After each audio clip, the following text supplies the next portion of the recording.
Matapos ngang makapag-breakthrough ni Anthony, ay tinawag naman ni Heitan si Commander Liu upang tumulong sa pagpaslang ng mga sundalo ng Wu Army. Agad namang nagtungo si Commander Liu sa labanan, at dito ay sunod-sunod ang ginawa niyang pag-atake, at pagpatay sa mga sundalo ng Blackwing Army. Kaya naman muling lumapit si Heitan sa kanya upang sabihin na magdahan-dahan naman siya, kailangan na daw niyang makahanap ng armor pero dahil sa pag-atake ni Commander Liu ay nasisira ang mga armor ng kalaban. Samantala habang pinagnanakawan nga nila ng armor ang mga sundalo ng Blackwing Army, ay nakuha pang magreklamo ng mga sundalo ng ating bida, masyado nga daw maliliit ang armor ng mga payat na sundalong ito. Kaya naman nasabi na lang ng sundalo ng Blackwing Army na wag na silang maging demanding, pinaghahanapan pa nga daw nila nang wala ang mga taong mamamatay na. At pagsapit nga ng hapon ay naging matagumpay sila sa paggapi ng mga Blackwing Army, at syempre loot o pagnanakaw sa kanilang mga kagamitan, pero sana nga daw ay magdala naman sila ng alak sa susunod. Makalipas naman ang ilang araw sa campsite ng Blackwing Army sa Weibei Pass.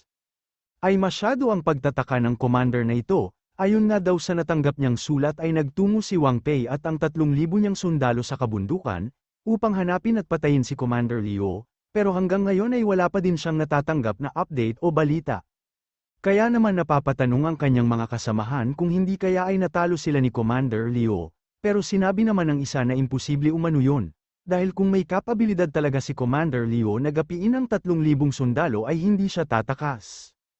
Tinanong na nga lang din ng isa kung hindi kaya sumuko si Wang Pei kay Commander Liu, kaya naman naiinis na ang commander ng Blackwing Army. Hanggang sa sumigaw ito sa galit, at sinabi na tigilan na nila ang panghuhula o haka-haka, at mas mainam kung manahimik na lang sila.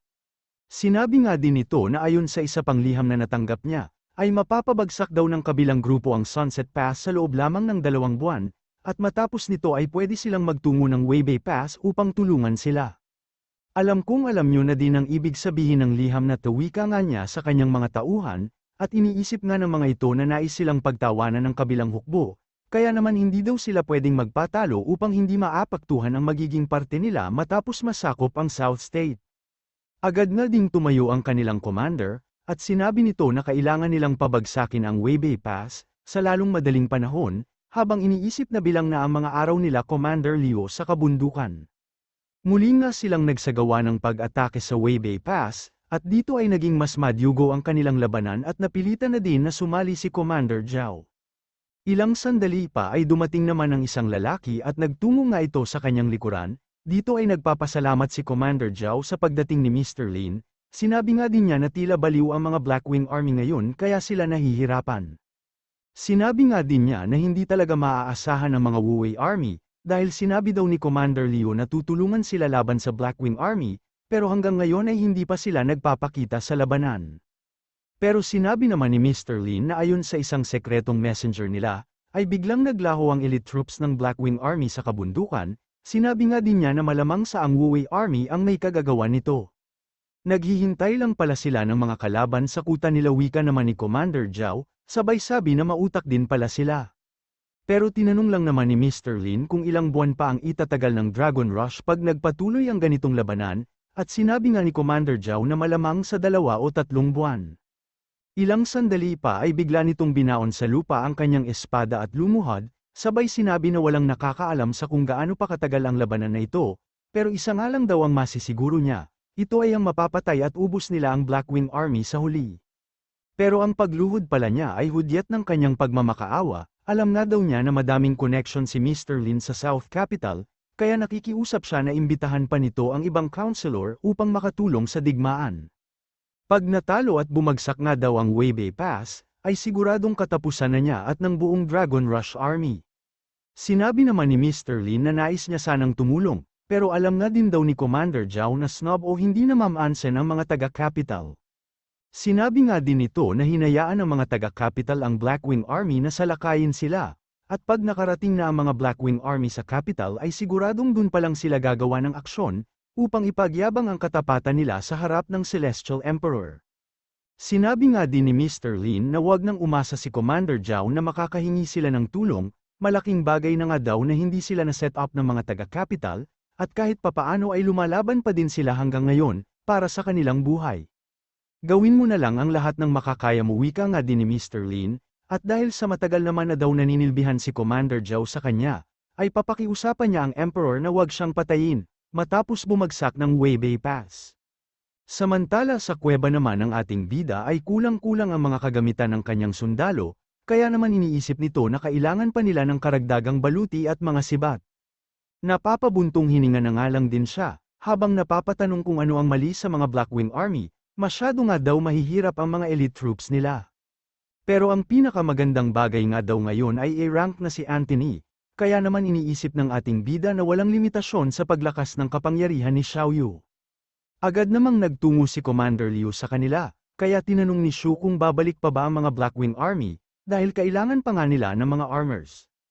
Pero sinabi naman ni Commander Liu na malabo na silang bumalik o magpadala pa ng mga sundalo dito sa kabundukan, kaya naman nadurag ang kahoy sa pagkakahawak ng ating bida. Masyado nga ang galit nito, kaya nagulat at pinagpawisan ng malaki si Commander Liu, at agad na ding tinanong ng ating bida kung bakit hindi na magtutungo ang mga sundalo ng Blackwing Army sa kanila. Dito ay sinabi ni Commander Liu na nag-uunahan ang dalawang hukbo o pangkat ng Blackwing Army, sa pagpapabagsak ng Weibei Pass at Sunset Pass, kaya naman wala silang oras para salakayin ang ating bida. Malamang nga daw sa napansin nila si Commander Liu nang magtungo siya ng Weibei Pass, at yun ang naging dahilan kung bakit pinadala ang elite na hukbo ng Blackwing Army dito sa kabundukan. Agad na din siyang humingi ng patawad sa ating bida, at sinabi na kasalanan niya kung bakit sila sinugod ng mga kalaban. Pero humawak lang naman si Shu sa kanyang balikat, at dito ay sinabi ng ating bida na hindi niya kasalanan ang nangyari. Sinabi nga din niya na pwedeng ulitin ni Commander Liu ang nagawa niyang pagkakamali, pwede nga daw siyang lumipad-lipad at magpapansin sa mga Blackwing Army, kaya naman iniisip ni Commander Liu na masyadong mabait ang ating bida, at hindi talaga siya sinisisi nito. Sige na, umalis ka na, wika pa nga ni Shu, sabay tanong kay Xiao Yu kung ano na ang dapat nilang gawin ngayon, dahil kulang pa nga daw ang mga kagamitan nila. Pero tinanong lang naman ni Xiao Yu kung dapat na ba silang magtungo sa frontline, at napaisip nga ang ating bida sa tanong o sinabi ni Xiao Yu. Samantala sa Weibei Pass, habang patuloy na nagaganap ang kanilang labanan, ay kasalukuyan namang nanghuhuli ng espiritu o kaluluwa si Anthony, dahil ayon nga kay Xiao Yu ay kailangan niyang kumain ng mas madaming kaluluwa ngayong A-rank na siya. Nagtungo nga sila sa Weibei Pass upang kuhanin ang mga sandata at armor ng mga Blackwing Army, at patuloy lang din naman sa pagkain ng kaluluwa si Anthony, habang si Jia at ang Bishop naman ang tagakuha ng mga kagamitan. Dito nga ay sinabi ni Shu na tila namumulot lang sila ng kalakal, hanggang sa may bigla itong naisip, napapatanong nga si Xiao Yu sa kung ano ang ginagawa ng ating bida. At matapos nga niyang isuot ang armor ng Blackwing Army, ay sinabi niya na matagal na siyang hindi nakikipaglaban, kaya naman nais niyang tignan at subukan kung tulad pa din ba ng dati, ang kanyang estilo at abilidad sa pakikipaglaban. Siyempre para na din daw makakolekt siya ng negative points mula sa mga Blackwing Army. Agad ngang nagtungo sa ibabaw ng lupa ang ating bida, at dito ay sinabi ni Xiao Yu na mag-ingat na lang siya, dahil susunod naman daw siya kay Shu matapos nilang mga lakal. Paglabas nga ni Shu sa ilalim ng lupa, ay napapatanong siya sa kung saan kaya siya dapat mag-warm up o magpainit. Pero bigla namang umatake ang sundalo ng Dragon Rush Army sa ating bida, kaya naman agad niyang sinipa ito at sa paglapag nga nila, ay masyado ang galit ng Dragon Rush Army na nakuha pang murahin ng ating bida, akala nga nito ay taga Blackwing Army si Shu kaya naman muli siyang sumugod. Nag-inject naman ng superpower sa kanyang sibat ang ating bida, at mabilis na umatake upang wasakin ang sandata ng kalaban niya, na masyado ang gulat sa talim ng sibat ni Shu.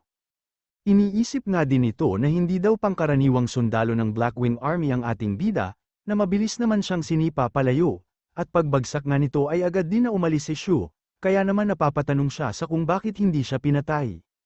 Habang si Shu naman ay iniisip na nais niyang magdulot ng kaguluhan sa Blackwing Army, pero sino daw bang mag-aakala na sundalo ng Dragon Rush ang unang makakakita sa kanya, kaya naman kailangan daw niyang palitan ang kanyang plano.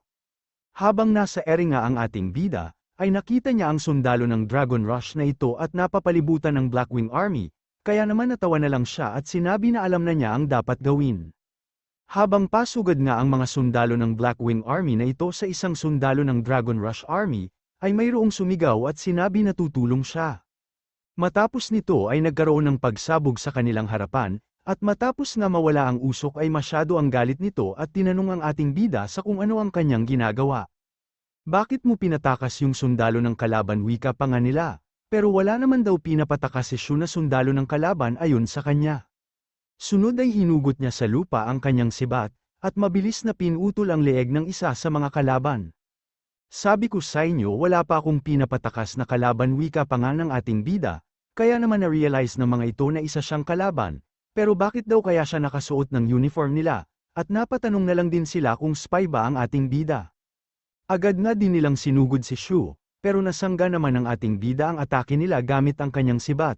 Agad na din niyang pinihit at binago ang direksyon ng kanilang mga sibat, tsaka sila binigyan ng tag isang sipa. Agad naman na umatake ang isa at sumingit sa dalawang sinipa ng ating bida, pero mabilis niyang nasangga ito at tinulak pabalik, at dito nga ay sinabi din ni Xiaoyu na kailangan niyang mag-ingat sa pagpatay, at huwag sirain ang mga armor nila. Dahil nga sa nabasa din nila ang mensahe ni Xiaoyu, ay naisip ng mga ito na mayroong kasama ang ating bida sa ilalim ng lupa, kaya naman kailangan daw nilang ipaalam agad ito sa kanilang commander. Mabilis ngang tumakbo ang isa nilang kasama upang makapag-report sa commander, habang ang mga naiwan namang sundalo ng Blackwing Army ay tinatanong kung sino ang ating bida, at sinabi nga din nila na palabasa na daw ni Shu ang kanyang kasama. Pero sinabi naman ni Shu na hindi na niya kailangang lumabas, dahil kayang-kaya na nga daw silang talunin ng ating bida. Mabilis nga niyang sinugod at inatake ang mga ito, at dahil sa bilis ng ating bida ay halos sabay-sabay na nagtalsikan ang mga sundalo ng Blackwing Army na kanyang napatay. Kasabay nga ng kanilang pagbagsak ay ang pagpasok ng negative point sa ating bida, kaya naman naisip nito na ang pinakamabilis na paraan para maka-earn ng negative points ay digmaan at pagpatay. Sana nga daw ay magkaroon pa siya ng pagkakataon na muling makalaban ng mag-isa sa digmaan, upang mas maraming negative points pa ang kanyang maipan. Nagpatuloy nga sa pagpatay ang ating bida, at pilit din niyang hinahabol ang sundalo ng Blackwing Army na tumakbo, para makapag-report sa kanilang commander. Dahil naman sa bilis ng pagtakbo ng ating bida, ay napapatanong ang hambog na ito sa kung anong stage daw kaya ang cultivation ni Shu, dahil hindi niya ito maiwanan. Hanggang sa bigla siyang nadapa, kaya naman masyado ang galit niya habang napapatanong sa kung ano o saan siya natisod. Pero biglang nagilitan ng leeg ang sundalong ito ng Blackwing Army. At naisip nga niya na wala na siyang pagkakataon upang makapag-report sa kanilang commander. Pero kahit papaano nga daw ay kailangan na malaman ng ibang sundalo ang tungkol sa impormasyong ito, kahit pa bumaba ang morale ng kanilang hukbo, at nais nga sana niyang sabihin na isang spy ang ating bida. Pero bigla naman siyang nasuka ng dugo at tuluyang namatay, matapos siyang mahabol ng ating bida, pero napansin nga din siya ng ibang sundalo ng Blackwing Army.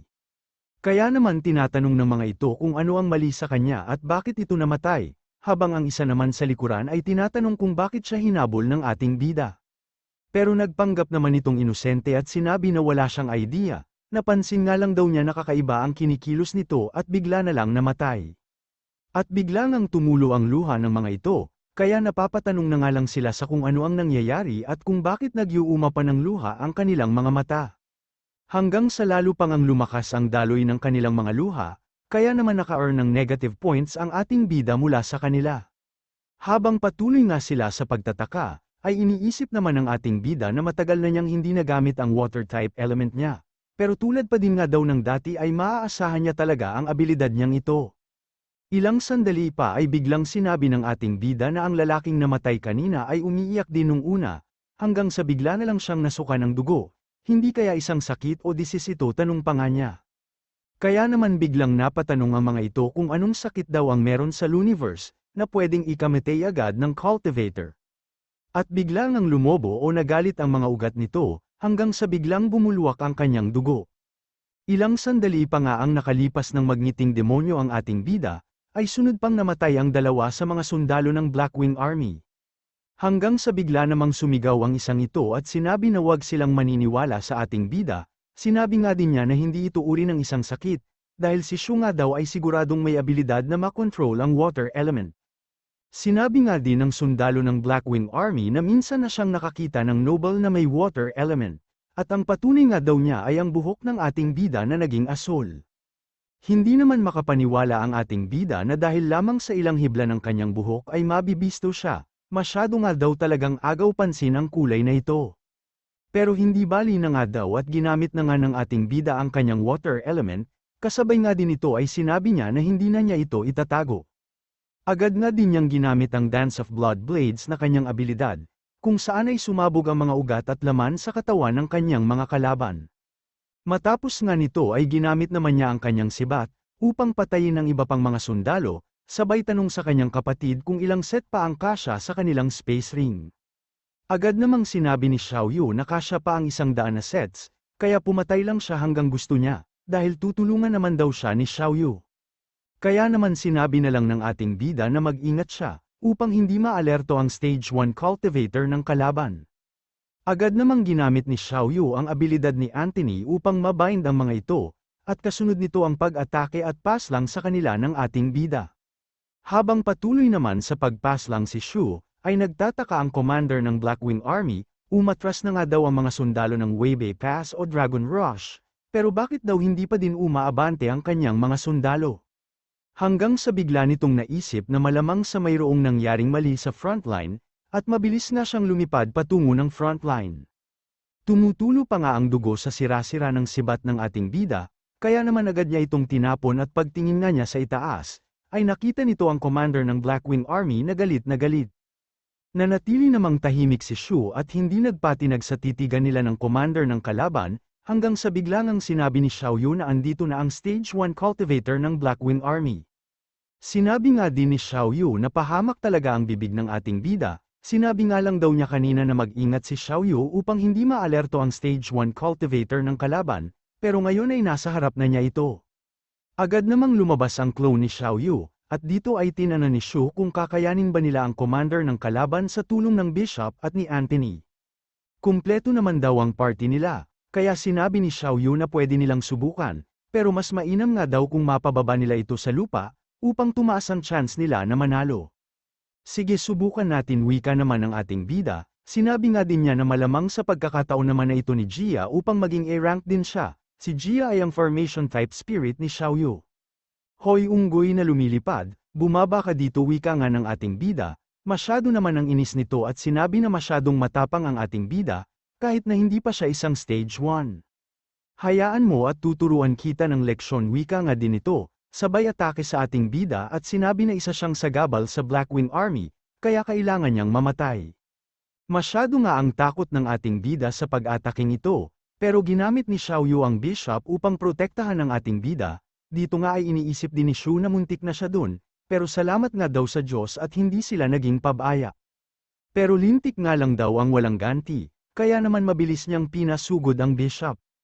Kaya pala masyado kang matapang dahil mayroon kang kasama, wika naman ng commander ng Blackwing Army, pero kung ganun nga daw ay uunahin na niyang patayin ang Bishop, at mabilis na din siyang naglunsad ng pag-atake. Pero nakagawa naman agad ng barrier ang Bishop, kaya sunod-sunod na pag-atake ang ginawa ng commander ng Blackwing Army, hanggang sa ilang sandali pa ay bitak-bitak na ang barrier ng Bishop, kaya sinabi nito na wala siyang kwenta. Sa sunod nga niyang atake ay nawasak ng tuluyan ang barrier ng Bishop, pero bigla itong nagulat nang mabalat siya ng abilidad ng Bishop. Napapatanong na nga lang din ito sa kung ano ang problema sa kanyang kapangyarihan at bilis, at kung dahil daw kaya sa silver light na ito kaya bumaba ang abilidad niya. Hanggang sa biglangang nagdilim ang mukha nito, nang makita niya ang malaking dragon na gawa sa bato sa kanyang harapan. Nakasakay nga sa itaas nito ang ating bida, at ginamit niya ang sibat na gawa ni Jia at sinabi na bumaba na siya. Tinamaan nga siya sa mukha ng ating bida na nagdulot ng maliit na pinsala, agad na din siyang bumagsak ng dahil sa atake ni Shu. Paglapag naman ng ating bida, ay agad niyang ginamit ang water element niya at white sand ni Xiao Yu, upang magsilbi niyang baluti at agad na din siyang sumugod sa commander ng kalaban. Pero bago pa tuluyang tumama ang atake ng ating bida, ay mabilis itong umikot upang makaiwas, dahil nga din dito ay naalis ang nakabalot sa kanya na abilidad ng Bishop. Kaya naman sinabi nito na nakakagalaw na ulit siya ng maayos, pero paano daw kayang nagagawa ng ating bida ang lahat ng mga pag-atake at pakikipaglaban na ito, kahit hindi pa siya isang Stage 1 cultivator. Matapos namang ibaling ni Shu sa kanya ang pag-atake, ay mabilis nitong ginamit ang kanyang kapangyarihan upang makuha ang kanyang espada. Agad na din niya itong ginamit upang depensahan ang pag-atake ni Shu, Hanggang sa ilang sandali pa ay napapatanong na siya kung sino ba talaga ang ating bida. Hindi nga siya makapaniwala na kayang gumawa ni Shu ng espada na tulad ng sak-anya, at masyado din daw weirdo ang kanyang sibat na ginamit, hindi nga din niya alam kung paanong nakakapagpalabas ng espada mula sa kanyang kamay si Shu, at isa pa ay mayroon nga din daw siyang sand armor. Napapatanong na nga lang din siya kung isa bang sekretong Grandmaster ng South State ang ating bida, pero ang kailangan nga daw niya ngayon ay makapagplano ng maayos. Pero mabilis din naman siyang pinalibutan ng buhangin ni Xiaoyu mula sa ilalim ng lupa, tinatanong nga niya kung nais nitong tumakas, sabay gamit sa kanyang desert funeral. Gumawa nga ng mini version ng desert funeral si Xiaoyu upang mapunta sa ilalim ng lupa ang kanilang kalaban, dito nga ay nakita niya si Xiaoyu sa ilalim ng lupa, kaya naman agad siyang naglunsad ng pag-atake habang sinasabi na siya pala ang may kagagawa ng lahat. Nakita nga din niya ang mga espiritu sa tabi ni Xiaoyu, habang mabilis na patungo ang kanyang espada sa kapatid ng ating bida.